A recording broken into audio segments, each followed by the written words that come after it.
Friends, welcome to my channel Joy Technicals and News. আজি ডিব্ৰুগড় বিশ্ববিদ্যালয়ৰ যিসকল ছাত্ৰ-ছাত্ৰী BA, BSc, BCom অধ্যয়নৰত হৈ আছিল পৰীক্ষাবিলাকৰ কাৰণে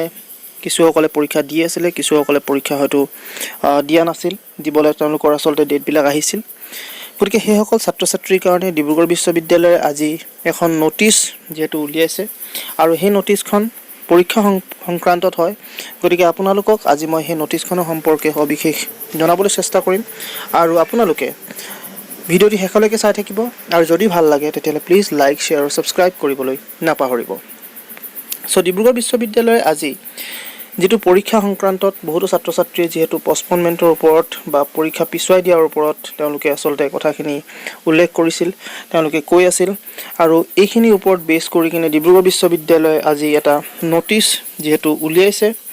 বিশেষকে আপোনালোকৰ এক্সামৰ পষ্টপনমেন্টৰ ওপৰত গতিকে আপোনালোকৰ কাৰ পৰীক্ষা পিছুৱাই দিয়া হল আৰু কি হৈছে ইয়াত কি কথা উল্লেখ কৰিছে তেওঁলোকে নিজৰ নোটিফিকেশনখনত সেইখিনি কথা আপোনালোকক মই কম আপোনালোকে হয়তো সেই নোটিফিকেশনখন এতিয়ালৈকে এই মুহূৰ্তলৈকে হয়তো পাইছেই তথাপিও মই আপোনালোকক সেই নোটিফিকেশনখনত কি কথা উল্লেখ কৰা হৈছে আপোনালোকক মই ক'বলৈ চেষ্টা কৰিম বুজাই দিব চেষ্টা কৰিম যিমান দূৰ মই বুজি পাইছো সো আপোনালোকক ইয়াত কৈছে নোটিফিকেশন ৰিগাৰ্ডিং পষ্টপনমেন্ট অফ এক্সামিনেশন অৰ্থাৎ আপোনালোকৰ পৰীক্ষাবিলাকৰ পষ্টপনমেন্টৰ ওপৰত এটা নোটিফিকেশন আহিছে পষ্টপনমেন্ট অৰ্থাৎ আপোনালোকক পিছুৱাই দিয়া হৈছে আসলতে পৰীক্ষাবিলাক সম্ভৱতঃ পিছুৱাই দিছে আপোনালোকৰ আৰু এই পিছুৱাই দিয়া নোটিফিকেশনখন কাৰ কি কথা কৈছে ইয়াত আপোনালোকে পাব notification in pursuance of the discussion held on 22/4/2021 with the heads of the teaching department chairpersons of center for studies representatives of teachers officials employees and PGSU in presence of the competent authorities of Dibrugarh University and in continuation of the earlier notification dated 24/2021 the following decision have been taken অৰ্থাৎ এটা আলোচনা মৰ্মে সম্পূৰ্ণ official সকলৰ লগত আলোচনাৰ মৰ্মে আৰু পোষ্ট গ্ৰেজুৱেট ষ্টুডেন্ট ইউনিয়নৰ লগত আলোচনাৰ মৰ্মে এটা তেওঁলোকে সিদ্ধান্ত আসলতে লৈছে আৰু সেই সিদ্ধান্তবিলাক কি কথা কৈছে নম্বৰ 1 অল PG এক্সামিনেশন সকলোবিলাক পোষ্ট গ্ৰেজুৱেট যিমানবিলাক পৰীক্ষা আছিল both traditional and traditional আৰু professional সকলোবিলাক ইনক্লুডিং ইন্টিগ্ৰেটেড MSc আসলতে ইয়াত অন্তৰ্ভুক্ত হৈ আছে in physics stand postpone until further notification এটো postpone কৰি দিয়া হৈছে next যেটো notification অহালৈকে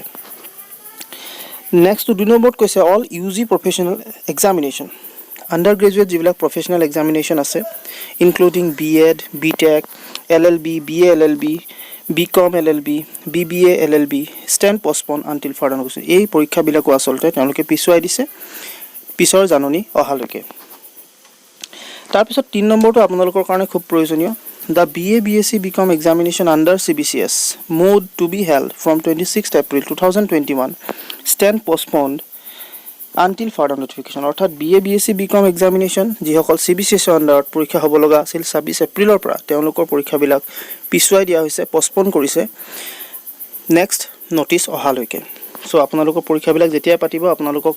তেওঁলোকে নোটিছ দিব আৰু নোটিছ দি কিনে তেওঁলোকে আসলতে পৰীক্ষাবিলাক পতাৰ কথা ক'ব So the ongoing BA BSc BCom examination under non-CBCS mode have been postponed with effect from 26th April 2021. যেটো পৰীক্ষা চলি থকা পৰীক্ষা BA BSc BCom examination or যেটো চলি থকা পৰীক্ষা under non-CBCS or mode have been postponed. হে পৰীক্ষাবিলাকো পিছুৱাই দিয়া হৈছে কিন্তু হেখিনি ইফেক্ট হ'ব 26 এপ্ৰিলৰ পৰাহে ইফেক্ট হ'ব অৰ্থাৎ 26 এপ্ৰিলৰ পৰা যিবিলাকৰ পৰীক্ষা আছে হে পৰীক্ষাবিলাক সাধাৰণতে BA BSc BCom non CBCS ৰ যিবিলাক 26 তাৰিখৰ পৰা ষ্টাৰ্ট আছে বা 26 তাৰিখৰ পৰা 26 তাৰিখে যিখিনি পৰীক্ষা আছে হেখিনিৰ পৰাহে পিছুৱাই দিয়া হৈছে বুলি তেওঁলোকে কৈছে অৰ্থাৎ ইয়াত এটো কথা উল্লেখ কৰা নাই BA BSc BCom এক্সামিনেশনৰ যিখিনি আগৰ পৰীক্ষা আছে ধৰি লওক 24 তাৰিখৰ পৰীক্ষা যিখিনি আছে বা তাৰ পিছৰ যিখিনি পৰীক্ষা আছে হেখিনিৰ পষ্টপনৰ কথা কোৱা নাই কিন্তু তাত তেওঁলোকে BA BSc BCom এক্সামিনেশনৰ নন CBCS ৰ 26 তাৰিখৰ পৰা ইফেক্টিভ হ'ব পষ্টপনমেন্টৰ যেটো কথা অৰ্থাৎ 26 তাৰিখৰ পৰীক্ষা 26 তাৰিখৰ পিছৰ যিখিনি পৰীক্ষা সম্ভৱত আছে হেখিনিহে ইয়াত পষ্টপনৰ কথা তেওঁলোকে উল্লেখ কৰিছে ইয়াত বৰ ডিটেইলছ আপোনালোকে যদি জানিব বিচাৰিছে আপোনালোকে এটা কাম কৰিব কলেজতে গৈ কিনে এবাৰ কথাটো সুধি ল'ব কাৰণ এই যেটো 4 নম্বৰ পইণ্ট আছে সেই 4 নম্বৰটো আপোনালোকে জনাটো খুবেই প্ৰয়োজনীয় ৰিভাইজ শিডিউলছ অফ দা পোষ্টপন এক্সামিনেশন এই পোষ্টপন এক্সামিনেশনৰ আকৌ যিটো শিডিউল ওলাব ৰুটিন যিখন ওলাব উইল বি নটিফাইড আপোনালোকক জাননী দিয়া হ'ব in compliance with the guidelines আপোনালোকক লগতে গাইডলাইনো দিয়া হ'ব SOP দিয়া হ'ব government UGC issued from time to time আপোনালোক সম্পূৰ্ণ নটিফিকেশ্যনখন আপোনালোকক দিয়া হ'ব আকৌ যিটো পৰীক্ষাটো পতাৰ আগত আপোনালোকক নটিফিকেশ্যন দিয়া হ'ব ৰুটিনখন আকৌ আপোনালোকক দিয়া হ'ব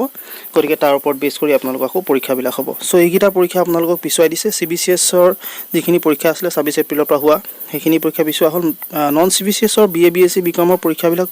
যিবিলাক 26 তাৰিখৰ পৰা হোৱা কথা আছে সেইখিনি পৰীক্ষা পিছুৱাই দিয়া আশা কৰিলোঁ ভিডিঅ'টো আপোনালোকে ভাল পালে আৰু যদি ভাল পালে তেন্তে প্লিজ লাইক শ্বেয়াৰ সাবস্ক্ৰাইব কৰিব নাপাহৰিব লগতে কাষত থকা বেল আইকনটো প্ৰেছ কৰি ৰাখিব আজিলৈ ইমানেই ধন্যবাদ